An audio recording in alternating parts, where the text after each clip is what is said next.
I cried, dude. I actually goddamn cried. Where the hell did this episode come from? I thought we were finished with the emotionally taxing storylines, for a little bit at least, after last week's episode, but then they just had to come out, switch to Roxy's POV for a bit, and just drain me emotionally. Hello everybody, I am Phenom Sage, and welcome back to another Mushoku Tensei Jobless Reincarnation review. Today we will be talking about episode 18, Separate Journeys. And I'm not gonna lie, man, I think this episode hit me even harder than all of the Paul stuff the last few weeks. The Paul stuff probably has more nuance and setup, but I think the way this little storyline here was executed was just absolutely fantastic, and it really made me appreciate Roxy a lot more as a character. I can't remember if I've brought this up before, but I've never really been on the Roxy hype train myself. I liked her character, of course. I think she's fun and she's cute, but she never really resonated with me emotionally the way that Eris or Sylphie did. At least up until today. I am a sucker for good, relatable, resonant family drama, and if you had to ask me why I think this episode hit me harder than the Paul stuff, it's probably because the content of this episode is more relatable to me overall. I've never had my parent expect me to be an adult at the age of 12. I've never gotten in a fight with them because of that. I've never felt the way Rudius does in that particular situation. But I have felt like I wasn't good enough for my family, or that they would be happier if I was gone. It's heavy stuff that I think more people can relate to, and it's exactly what we get into here with Roxy's relationship to her family and to her village. We always knew that Roxy had a complicated relationship with her family, but we never really understood why, and I don't think I myself really put two and two together that she legitimately resented this place and never wanted to return. I know I was just saying how I liked this more than the Paul storyline, but what I actually really like about this episode is how perfectly placed it is after that storyline to really contrast and continue this theme of family drama and the idea that you never want to leave things unsaid between your family. You don't want to leave that conflict there. And you could even say that this entire quest to get Eris back to her family is another piece contributing to that. It's a very family-driven series, Mushoku Tensei, and we're just now getting into all of these emotional climaxes that really make it apparent. I think what hit me the hardest, though, about this entire Roxy conflict is that it was one-sided. Roxy thought her parents would be happier without her there, but they weren't. They were desperate for any mention of her. They were desperate to even just see her again. She was gone for so many years that Roxy's mother had already promised herself that if she ever came back, she would try not to cry for the sake of Roxy herself.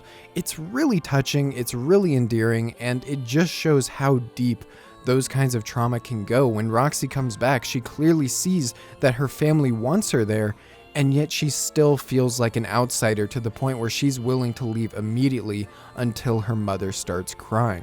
Speaking of that, the animation this episode, by the way, was insanely good. This is the standard of quality that I expect from Studio Bind, and just the way that the characters are drawn here, the storyboards, and the way they position Roxy in shots to really communicate those inner feelings of stress and isolation, the sheer animation excellence that you get in these emotional scenes, like when Roxy starts crying and is trying to stop herself. It's incredible, man. These are the moments that I am going to remember the most when the series is all said and done, and it's partly because of how well it's executed. I also really liked the way the telepathy in this tribe was communicated visually. Studio Bind have been really good with that, with the way they visually convey these supernatural powers like future-seeing eyes and telepathic communication in a way that is interesting, it makes sense, and in a way that maybe not many other studios would think of or try to put that kind of effort in. Honestly, I wish there was more I could think of to say about this entire Roxy plotline, but it really is, at the end of the day, quite simple. It's a very slow build-up, it's very quiet, and it all escalates to those heartfelt family moments by the end, and I think that's what I liked about it. It reminded me of why I really grew so attached to this series in part 1. It wasn't afraid of just dwelling on those really meandering, slow scenes, so that way you could feel the atmosphere and feel the emotion. I feel like part 2 overall, while it definitely has its moments, has kind of lost that quality a bit with how often we've been jumping from location to location, plotline to plotline. I know I'm probably the only one who feels this way, but I really loved those first 4 episodes and how they were almost entirely taking place in Rudy's house. And even the arc after that, those next 4 episodes, only really taking place in that one town. I hope the series eventually goes back to that. I love that aspect of this story, but I have a feeling it won't be anytime soon because we're on a mission to get Eris back home and Roxy is on her own mission to the north of the Demon Continent. There were some interesting lore drops this episode though. We have what I think is the first mention of the King Dragon Realm, which is right near the kingdom that Roxy was tutoring at. And then for some reason we have this bizarre scene at the beginning of the episode where apprentices of the North God Kalman challenge Ruijerd to a sparring session on a random road. I had no idea what to make of this. I was honestly getting kinda bad vibes right at the start because I didn't want us to get immediately thrown into another plotline right after we left Paul.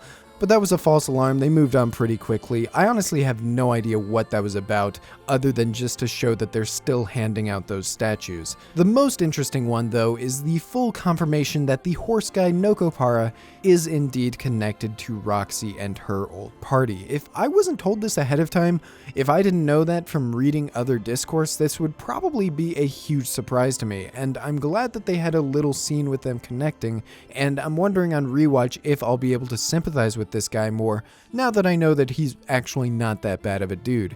Nokopara does mention how he and Roxy are now the only ones left from the old party, which to me implies that the reason why they split up to begin with was because something bad happened to the human guy we see named Hawkindale. It would be cool to eventually see a full telling of what actually happened in that party. I still have that same opinion, but I'm not really getting my hopes up for that. That seems like something that you'll just have to read the novels for. That's been all for me though, guys. I'm looking forward to wherever the story goes with Rudius and the gang now, especially after that ridiculously hype key visual for the second half of this part was released on Twitter. I will not show it in case people are trying to avoid any mention of future spoilers or the direction the series is headed, but all I can say is that I am looking forward to it, and if we're going to get into this kind of massive arc, I hope that we dedicate every single episode left in the series for it, just to let that storyline breathe and get the setup it deserves. Let me know what you thought of this episode down below, and if you want to talk to me about it, you can join the Discord server in the description below. Thank you for watching, I love you all, and I will see you in the next video.